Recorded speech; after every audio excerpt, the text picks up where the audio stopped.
కాగా విశ్వాసము, నిరీక్షణ, ప్రేమ ఈ మూడును నిలుచును. వీటిలో శ్రేష్టమైనది ప్రేమయే.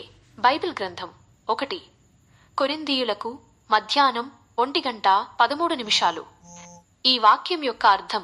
ఈ అద్భుతమైన వాక్యం మనిషి జీవితంలో అత్యంత ముఖ్యమైన 3 విషయాల గురించి చెబుతోంది.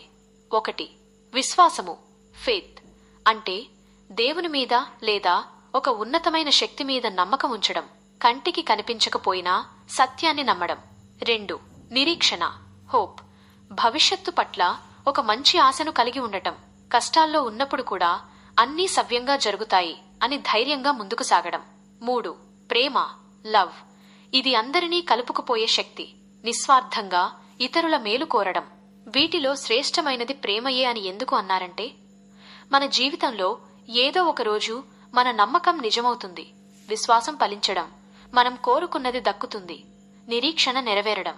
కానీ ప్రేమ అనేది ఎప్పటికీ అంతం లేనిది. దేవుని స్వరూపం ప్రేమే కాబట్టి అన్నింటికంటే ప్రేమకే అత్యున్నత స్థానం ఇవ్వబడింది.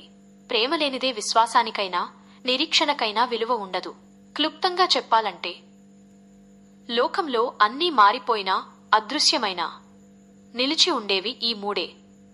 వాటిలో అన్నిటికంటే గొప్పది ప్రేమ.